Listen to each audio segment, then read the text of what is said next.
So what's the number one? What was the number one reason way back when you guys started doing this? What was the number one reason why you would maintain these pavement assets in house?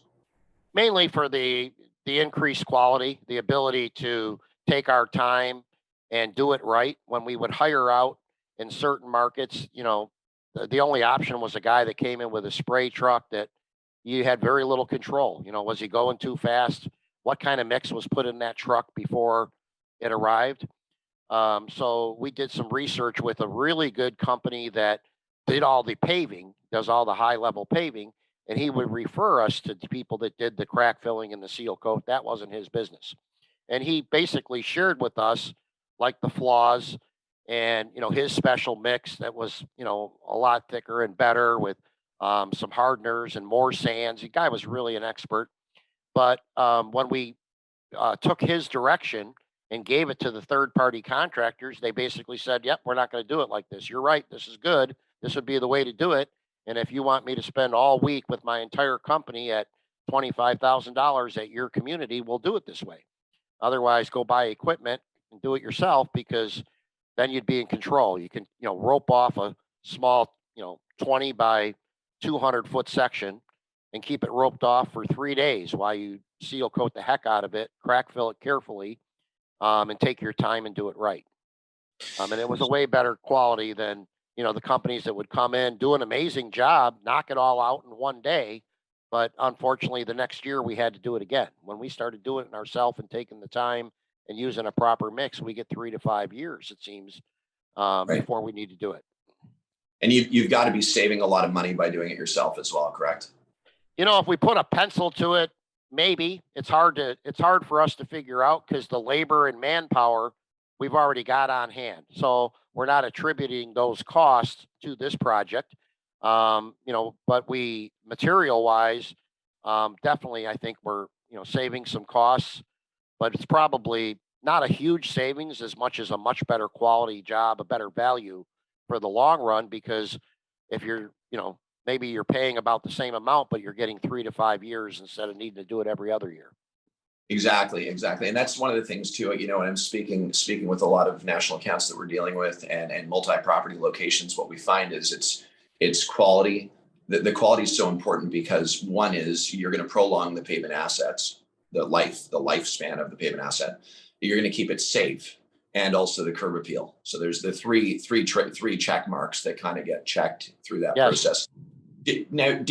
From a previous experience perspective, you said you didn't really have the experience personally, but certainly you spoke with a paving company, and you had kind of a mentor in making sure that the mixes were right and stuff. I'm sure that was a crucial part of making sure that the application was giving the result that you were looking for. Yes. Yeah. I mean, personally, I've not done the labor and the work, but my history goes pretty far back in hiring and contracting, people to do this type of work. So, I'm very, very familiar with it. And, I've gotten a lot of good expert opinions, and we create very good contractor call logs and questionnaires that our managers on site use for every contractor when they're bidding these type of projects. Got it. There's still some markets where we don't own the equipment. Doesn't make sense to probably have that equipment on hand for us, because we're one community in the area, 150 sites, or have a good contractor that, can provide the service. What's the feedback from your service people on the crack filling machines that you're using to seal the cracks? Is it fairly easy, or do they find it challenging? No, they found it very easy. I think the most recent one we purchased from you, it seems like, over the years, I probably had 3 or 4 upgrades from your company, and the guys that use them indicate, obviously, you're learning by trial and error, and each upgrade has improved the use of the machine. But they find them very easy to use, and they're not super skilled in this. I mean, they started out with some of the YouTube videos that I think your company provided when I first started building the material, buying the products from you, and they follow the instructions, and use the basics. Cleaning out the crack really good and getting the product to adhere properly is crucial. You can't just slap it on the top and hope for success.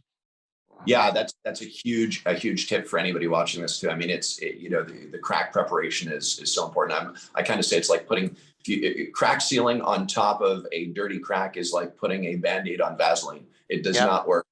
Yep. Yeah. The dirt just comes out. You're exactly right. Yeah. And now, so last question for you, and a piece of advice. So for anybody out there that, let's say, owns a mobile home park, an RV park, would you recommend that they do some of these services in-house, and maybe a little bit of advice for people that might be considering this? Yeah, definitely. I think, as a minimum, you start with the crack filling operation. And it depends on where you're located, but basically anywhere you want to reduce the water infiltration that can get under your roadways.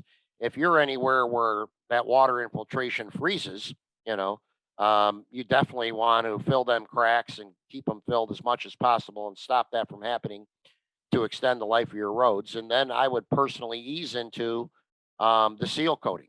Start, depending on the size of your property. If you're due, for a project, pick a test area and buy maybe the small tanker with the spray equipment. But look at that test area when you take your time and do it properly and get a very good coat versus maybe the outside contractor that comes and just does a quick spray one time. Because the reality is, I think initially, the day after it's done, you probably cannot tell the difference. And when you're going to notice the difference would be a year down the road when you say, okay, let's look at the test area that we did by ourselves um, versus the outside contractor. And, how much better of a quality job did we get? What's going to be the additional life expectancy of that job? And again, if you're anal about numbers, you can sure figure out, did this cost more or did this not cost more? For us, if it's going to better the property, without going into too much detail, but many of the communities, the families own since the 50s. They're on the third generation. Most of the people that own these communities are technically retired. And, as we go into the fourth generation, the properties are going to stay with the family and we want to maintain them for as long as possible. So we're not like flipping properties where we want it just to look nice and black because someone's going to, take some website pictures or market it.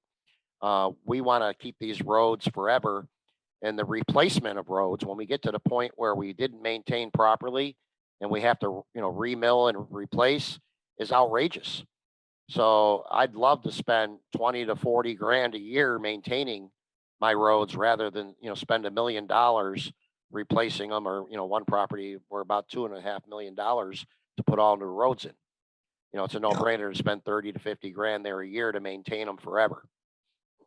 Mike, it's like you're a pavement professional now with I mean, you're speaking the language of pavement and everything. It's awesome, man. And I gotta say that, when I hear you speak, I also hear that these are pavement assets. And these pavement assets need to be maintained. If they're unmaintained, they become unsafe, and then they need to be replaced every 12 to 15 years versus what you can, hold them through maintenance. What is the oldest pavement asset that you guys own right now? How many years old is it? Well, the oldest would be 1950s. The family purchased the property in 1956. It's 268 site community now. I think when the grandfather purchased that in 1956, it had been less than 10 years old as the early stages of one of the first communities in the Chicago area. So those roads, at least the initial roads, were probably put in place in the 1950s or late 40s even. And I'm sure they've been you know, repaved over and, removed and replaced a few times over the years, but pretty consistently we've maintained them for the last 30 years, and again, sometimes you have to cut out a section. We're waiting for that new technology, where someone's going to come up with a product that will last forever and need no maintenance. And if you've got that, Judd, we need it. Stay tuned. We actually have labs working on it, but I'll tell you that's exciting for me to hear, because basically the math is, if an unmaintained pavement asset, no seal coating, no crack repair programs, no patching, will last 12 to 15 years. And then one that is maintained will enhance its life to 36 years, 3 times the lifespan. And so Sure. I'm sure you're going to get even more than that based upon the rigor around your maintenance programs. But Mike, I want to thank you very much for taking the time, man, to share this with us. And I really, I really hope that other people see value in this. And if there's, any questions that come in, we always are here to help. Mike, let me ask you, if there happens to be a question by a big mobile home park that they want to just, have a word with you, is that a possibility to email you?